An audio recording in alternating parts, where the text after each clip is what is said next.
Shamarree biyya Arabaa. Shamarree biyya Arabaa gootatoo qaxalee maaltu siin qixxaataree anoon si faarfadhee maaltu siin qixxaataree osoon si faarfadhee jabduutoo dandeessuu waan maraa ofii ni teesse dukkana kurraazii ni taate ifaa nama maraa kurraazii ni taate ifaa nama maraa. Shamarree biyya Arabaa qaxalee gootatoo hayyuutoo dandeessuu waan maraa jechootan hanqataa siin maaltu qixxaataa jechootan hanqataa siin maaltu qixxaataa.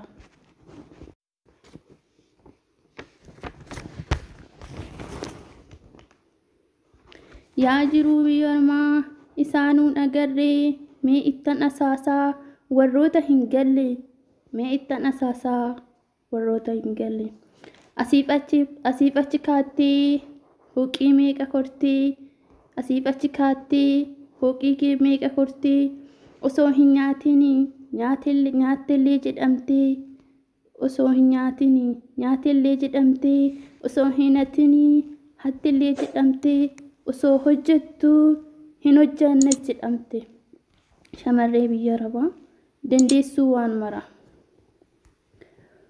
mara dandeessee isheenoo jiraattee keessatti gubattee ni seeqxee keessa isheetti gubattee gubbaatti ni seeqxee. Gubaa keessa ishee maaltu argaa Rabbi qofa. Gubaa keessa ishee maaltu argaa Rabbi qofa. Ofitti amantee ni baate biyya ishee maatii obbolaa firaa fi ollaa isheerraati. Maatii fi ollaa obbolaa firaa fi hiriyoota isheerratti.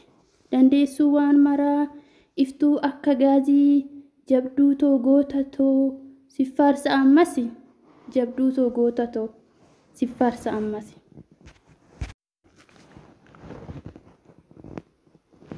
Keessatti gubattee gubbaa ishee seeqqattee gubaa keessa ishee maaltu argee miti ofitti amantee ni baate biyya ishee maatii obbolaa firaa fi hiriyaa ishee irraati.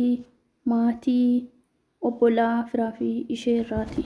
Dandeessuu waan maraa iftuu akka gaazii gootatoo qaxalee shamarree biyya Arabaa jabduutoo siffaarsa ammasi.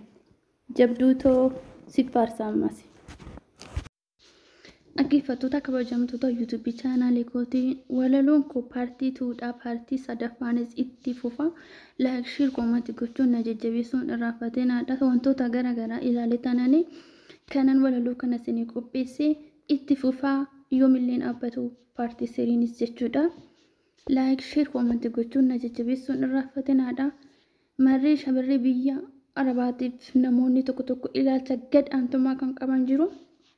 Namoota saniif paartii 1, paartii 2, paartii 3 akkasii jennee itti fufa jechuudha. Laayik gochuun na jajjabeessuun irraanfatinaa. Guyyaa biraa viidiyoo biraatiin amma deebi'ee dhufutti. Baay baay.